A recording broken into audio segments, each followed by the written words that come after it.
ఉద్యాన పంటల్లో రాయలసీమను ప్రపంచంలోనే నెంబర్ 1గా చేస్తామని ముఖ్యమంత్రి నారా చంద్రబాబు నాయుడు తెలిపారు. ఉద్యాన పంటలు దిగుబడులను 400 మిలియన్ మెట్రిక్ టన్నుల నుంచి 1000 మిలియన్ మెట్రిక్ టన్నులకు పెంచుతామని స్పష్టం చేశారు. వ్యవసాయ రంగ బడ్జెట్పై శాసనసభలో చంద్రబాబు మాట్లాడారు. 5 ఏళ్ల వైసీపీ పాలనలో వ్యవసాయ రంగం తీవ్రంగా నష్టపోయిందని ఆవేదన వ్యక్తం చేశారు. పంచసూత్రాల ద్వారా వ్యవసాయ అభివృద్ధికి చర్యలు చేపట్టామని, వ్యవసాయ యాంత్రీకరణకు పెద్దపీట వేస్తున్నామని వెల్లడించారు. కృత్రిమ మేధ వంటి ఆధునిక పరిజ్ఞానాన్ని వినియోగిస్తున్నామన్నారు.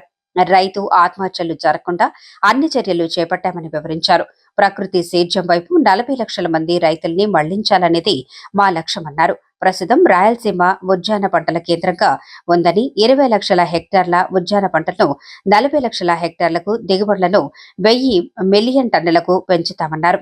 మౌలిక వసతులకు 70,000 కోట్లు ఖర్చు చేశామని, లక్షల కోట్లతో హార్టికల్చర్ హబ్ అభివృద్ధి చేస్తామని తెలిపారు. మన రాష్ట్రం ముఖ్యంగా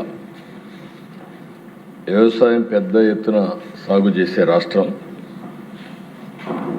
ఈ సంవత్సరం దేశ వ్యవసాయ వృద్ధి రేటు 0.39. అదే మన రాష్ట్రానికి వస్తే 7.83% వృద్ధి రేటు వచ్చేది నమోదైంది. ఇంకొక పక్కన మన జనాభా రఫ్గా 4.2%. ఇండస్ట్రీ కానీ సర్వీస్ సెక్టర్ కానీ దానికంటే తక్కువే ఉన్నాం. కానీ వ్యవసాయంలో మాత్రం నేషనల్ జీడిపిలో 10% కాంట్రిబ్యూట్ చేసే ఏకైక రాష్ట్రం, అంటే మోర్ దెన్ డబల్.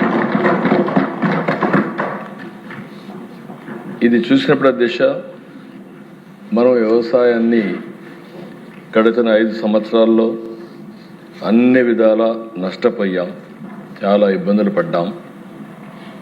అందుకే స్వర్ణాంధ్ర 10 సూత్రాల్లో అగ్రిటెక్ ఒక ప్రిన్సిపల్, ఒక సూత్రం. ఇంకొక పక్క రైతన్నకి ఫర్దర్గా ముందు తీసుకుపోవడం కోసం పంచసూత్రాలు పెట్టుకున్నాం. ఒకటి నీటి భద్రత. ఇప్పుడే మంత్రి గారు చెప్పారు, డిమాండ్ ఆధారిత పంటలు. ఏదో మనం పండించడం కాకుండా ఆహారపు అలవాట్లు మారినప్పుడు వాళ్ళకు అవసరం మేరకు మనం పంటలు పండించే పరిస్థితి రావాలి. టెక్నాలజీ ఆల్ వాక్స్ ఆఫ్ లైఫ్లో వచ్చింది కాబట్టి అగ్రికల్చర్ మొత్తం టెక్నాలజీ అంతా ఉపయోగించాలి. ఫుడ్ ప్రాసెసింగ్ పోకపోతే, వ్యవసాయ ఆధార పరిశ్రమలు లేకపోతే రాను మనం పండించిన పంటలకి చాలా వరకు వేరియేషన్స్ వచ్చి చాలా నష్టపోయే పరిస్థితి వస్తుంది.